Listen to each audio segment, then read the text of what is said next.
Você, solteiro, com mais de 30 anos e cristão, que se sente que não se encaixa em nenhum grupo, que tá meio que perdido, falando, meu Deus, onde é o meu lugar?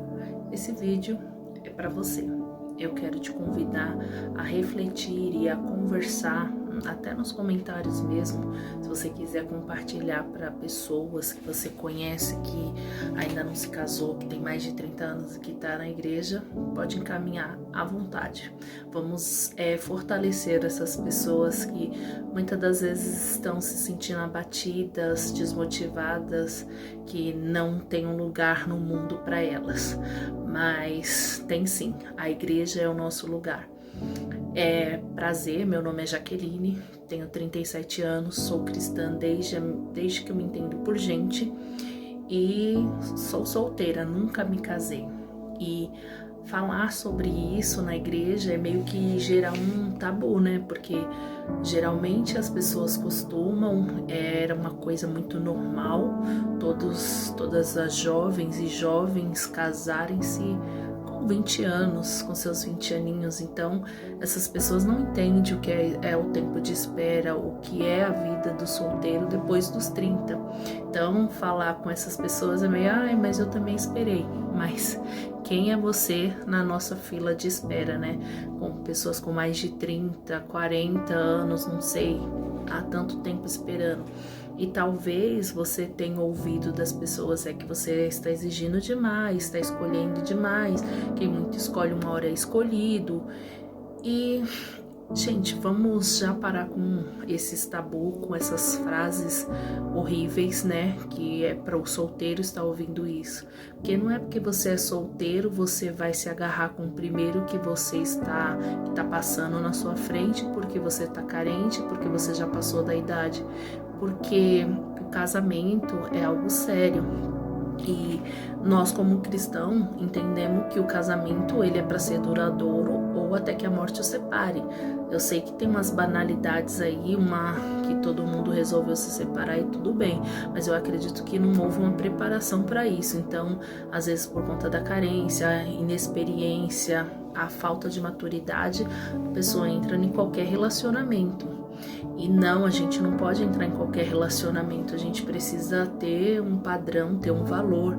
E eu falo isso como professora de educação infantil, como as crianças me ensinam a ser amada, a ser respeitada, mostrando para mim que além de eu ser amada, que eu sou filha de Deus, que o Senhor, Ele me amou primeiro. Então, quando a gente entende isso, e assim, uma pessoa que você pretende se relacionar, ela também é cristã, ela vai entender lá que Paulo vai dizer que o marido ele tem que estar apto a, se possível, dar a vida como Cristo se entregou pela igreja.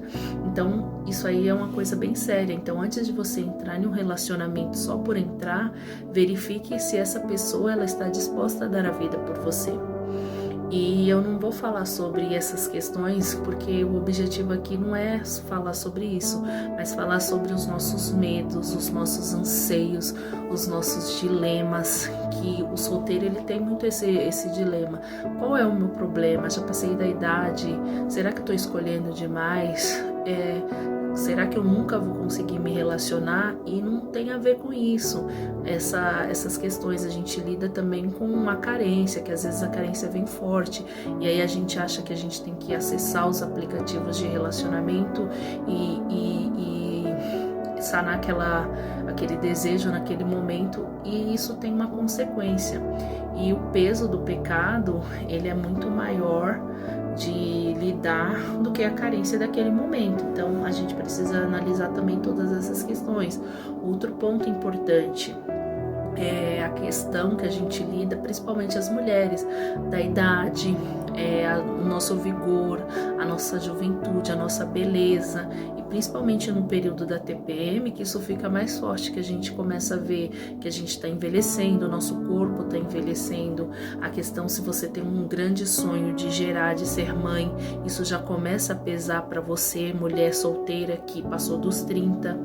Eu sei que vai falar, mas hoje em dia existem vários métodos para você engravidar, tem adoção e tudo bem, mas existem aquelas mulheres que têm o desejo de poder gerar e tá tudo bem, tá perfeito, tá normal. E a gente lida com isso, mas também aí vai ter outro ponto que as pessoas vão dizer assim, mas você tá querendo um amor humano para preencher o espaço que é de Deus.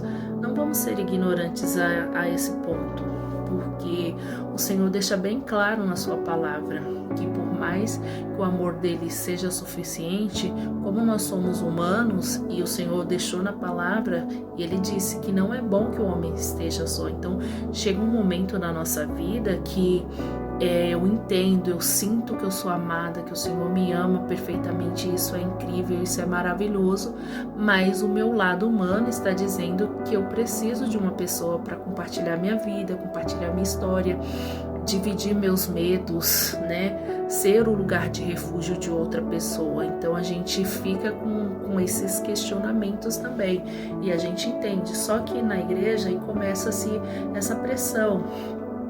Quando você é jovem demais, tá novo demais, e isso não é para ser questionado. Mas e quando você passa dos 30, que começa, e quando vai casar? E o varão já está chegando, e a varoa? E você não tem essa resposta. E como se também fosse uma obrigatoriedade que você tem que casar em determinada com certa idade. Como se a sua vida fosse uma lista de compras e você vai lá dar um checklist em tudo que você já conseguiu. E o nosso Deus, ele é um Deus tão perfeito, tão inteligente, e ele não repete a história de ninguém. Então cada pessoa tem um tempo, tem um processo, um tempo de espera que vai viver e um momento que vai encontrar. Mas enquanto ela não encontra, como ela pode abrir esse coração? Ela não pode, porque se ela abrir esse coração e falar as coisas que estão dentro dela, as angústias, os anseios, os medos, ele acaba sendo sufocado, as pessoas terminam de matar esse solteiro que está dentro da igreja. E o objetivo dele nem é sair da igreja, mas permanecer e glorificar a Deus com a sua vida, através da sua vida. Isso é muito importante, isso é muito válido. Mas como que a gente lida com isso? Eu sei que a gente tem que ler a palavra, buscar na palavra, todo o nosso direcionamento é na palavra, mas falta isso, falta esse grupo que vai acolher esse solteiro, que vai falar para ele que ele não precisa só ficar com o olhar focado no relacionamento, no casamento, que ele precisa casar, mas no tempo certo. E aí vai falar, mas como assim tempo certo? Já passou dos 30, qual que é o tempo certo? E com a pessoa certa também, gente, porque existe uma pessoa certa para você.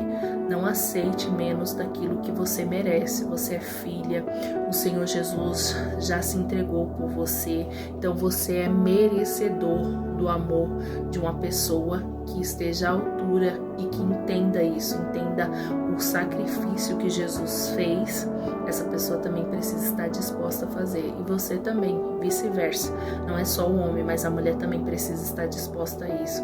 Então parem de ficar gerando essa pressão, gerando ansiedade também no coração da pessoa, porque a pessoa fica olhando, ela nem vai mais para a igreja, às vezes com o intuito de adorar, ela só vai achando que é naquele momento que ele vai encontrar a pessoa para se casar. E não gera isso. Se você não sabe o que falar, não tem o que falar, ora por esse jovem, ora por esse solteiro que passou dos 30 e ainda não casou, esteja cobrindo essa pessoa de oração, para que essa pessoa não venha esmorecer no meio do caminho, que essa pessoa não venha desviar o foco, porque talvez, exista muitos nunca na nossa vida, nunca vai casar, nunca vai gerar, e isso a gente precisa aprender a lidar com isso, mas é uma angústia de cada vez, um dia de cada vez. Então pode ser que esse nunca chegue na sua vida, você nunca case, mas pode ser que você case. E você que é uma pessoa da igreja, tenha mais sabedoria, porque em Provérbios vai dizer que a morte e a vida estão no poder da língua. Então, se você fica falando isso, você termina de sufocar essa vida que já está extremamente sufocada com as suas angústias. Tenha sabedoria. E se não tiver, peça a Deus, que Ele é generoso e Ele dá deliberadamente a quem você